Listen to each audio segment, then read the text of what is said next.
Oke, langsung ke Mas Hekal. Mas Hekal, bagaimana menyikapi ini agar tidak berlarut-larut berlama-lama, karena ini akan berdampak kepada popularitas dari pemerintahan juga, terutama ya Pak Prabowo Subianto sendiri. Baik, jadi pertama mungkin saya harus sampaikan ya, harusnya sih insya Allah rakyat mendukung ini, karena selama ini kita ini kan sering ngadepin situasi setiap tahun di DPR aja suka jadi omongan, ini APBN-nya copy paste terus ini, cuman ditambahin berapa persen, tambahin berapa persen. Nah, kalau hari ini Pak Prabowo benar-benar berharap dengan pemangkasan ini, kalaupun ini kita harus buat program-program yang benar-benar dirasakan manfaatnya oleh rakyat.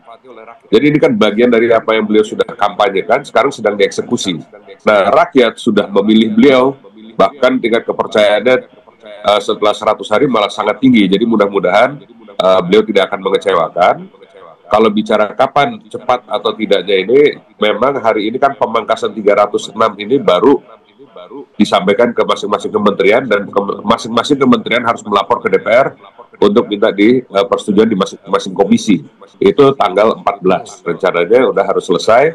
Jadi minggu depan ini DPR ini sibuk ini temuin semua mitra-mitranya untuk membahas pemangkasan ini. Dengan adanya pemangkasan itu angkanya menjadi pasti. Berapa sih yang didapat? Nah, itu baru bisa didistribusikan ulang oleh pemerintah. Dalam hal ini kita juga sudah bicara dengan timnya Pak Prabowo. Kita juga berharap itu bisa dilakukan secepat mungkin supaya tidak ada kebolongan yang cukup berkepanjangan. Takut ini mengganggu perputaran uang di masyarakat dan di perekonomian.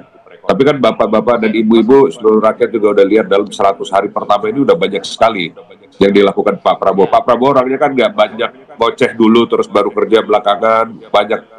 Beliau banyak kerja dulu, terus ya ambil contoh lah, kita aja sebagai kader Gerindra, waktu beliau dilantik tiba-tiba ada mobil kenegaraan baru, mobil kepresidenan baru, kita aja nggak ngerti. Nah, terus action beliau ini seringnya action gitu kan. Baru Pak Menlu dikirim berangkat suruh daftar ke BRICS. Nah, begitu-begitu memang buat sebagian rakyat kelihatannya agak mengagetkan gitu kan. Tapi pada saat kayak kemarin saya berada diskusi juga, sebetulnya semua yang beliau lakukan masih sejalan dengan asta citanya beliau, masih sejalan dengan 17 program prioritasnya, dengan 8 program quick wins-nya. Jadi sebenarnya kalau kita pelajari itu dengan benar, yang dia lakukan, yang Pak Presiden lakukan, semuanya sejalan, sebenarnya nggak ada yang kaget-kagetan. Nah, hari ini kita tahu lah kalau ada perubahan yang signifikan seperti ini, apalagi di urusan pembelanjaan rutin, ya mungkin ada yang tidak happy, tapi insya Allah kedepannya harusnya rakyat happy, karena semua uang ini mau dialihkan untuk kepentingan rakyat. Harusnya rakyat happy ya, Mas Hekal ya. Tapi mungkin Mas Tauhid bisa ngejelasin. Tadi ada disebutkan soal distribusi ulang. Nah, sejauh mana pemerintah ini bisa menjamin tadi masyarakat akan happy, pelayanan publik tidak terganggu, daya beli masyarakat tidak anjlok? Ya, saya kira begini, soal distribusi ulang tentu akan ada perbedaan ya. Karena kan visi misi presiden sebelumnya dengan sekarang ini berbeda begitu. Tentu tidak akan sama begitu ya. Agar happy tentu saja ya tadi saya kira kuncinya adalah bagaimana agar program-program tadi saat disebutkan 17 itu benar-benar memang mendapatkan prioritas yang paling besar lah dibandingkan yang lain. Tentu yang tidak happy adalah yang selama ini mungkin adalah selama ini sudah kebiasaan ya menerima anggaran cukup besar misalnya PU dan sebagainya. Nah, agar memang katakanlah ini memiliki dampak maksimal, tentu adalah bagaimana agar uang ini sebesar mungkin kembalikan ke masyarakat, misalnya untuk sektor atau industri yang menyerap tenaga kerja, UMKM dan sebagainya, sehingga putaran dari realokasi anggaran benar-benar dirasakan oleh masyarakat ya. Mungkin ya dalam tahap ini ASN yang akan terdampak saya kira begitu ya, karena kan ada perubahan cara kerja dan sebagainya. Jangan-jangan ada efisiensi juga nih tenaga pembantu operasional di kantor-kantor kayak OB, cleaning service. Pasti akan terdampak ya, karena kan ada efisiensi tadi, katakanlah kantor yang biasanya mungkin sampai malam, sekarang jam 5 sudah selesai. Mungkin yang tadinya 3 shift misalnya menjadi 2 shift. Yang tadinya begitu. Ada OB yang bertugas pada malam hari, jadi tidak ada jangan-jangan. Ya, bisa jadi seperti itu. Saya kira, tapi ini kan harus juga dibicarakan secara internal pada kementerian lembaga ya. Walaupun mungkin sebagian tenaga kerja ini paruh waktu, dan ini saya kira harus dibicarakan. Saya minta jaminannya wakil rakyat dulu kalau gitu ya.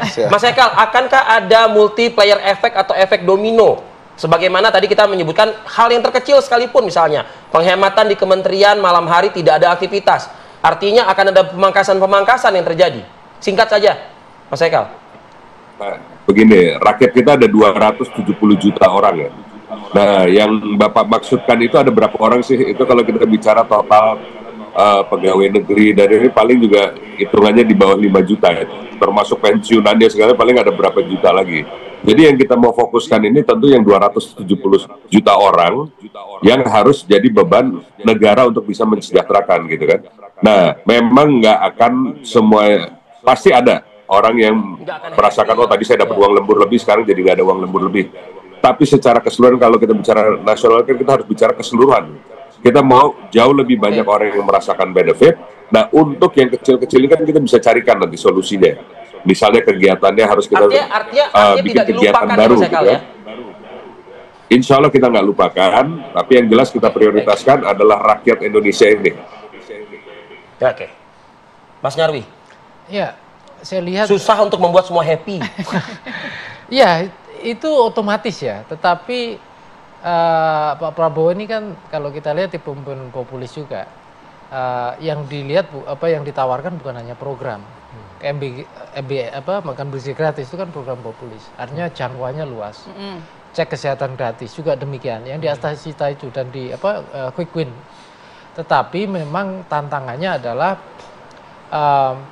bagaimana imbas dari realokasi dan seterusnya. Itu misalnya kan yang nyata ya, pasti ada layoff misalnya, contoh ya.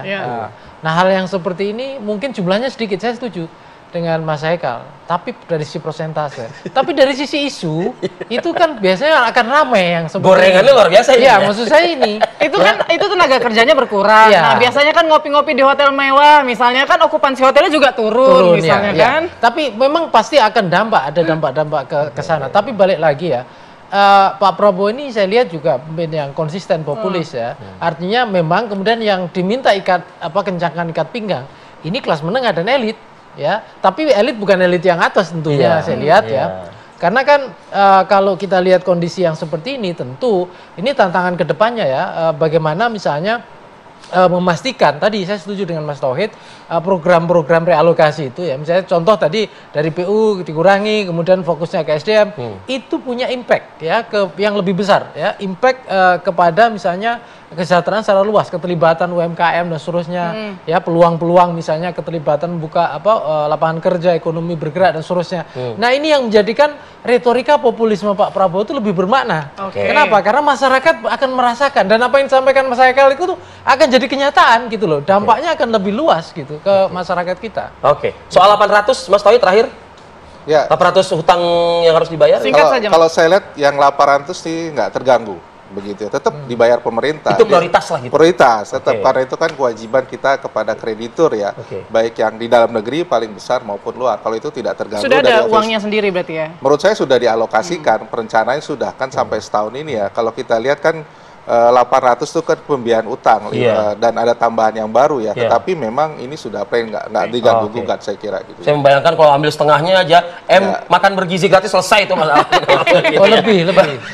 Ini makanya kalau ambil setengahnya aja gitu ya. Baik, terima kasih Mas Nyarwi Ahmad, terima kasih Mas Tauhid Ahmad juga dan juga Mas Muhammad Haikal, politisi dari Partai Gerindra. Terima kasih atas waktunya. Terima kasih. Pada akhir pekan ini bergabung bersama kami. Sehat selalu, sukses untuk Anda.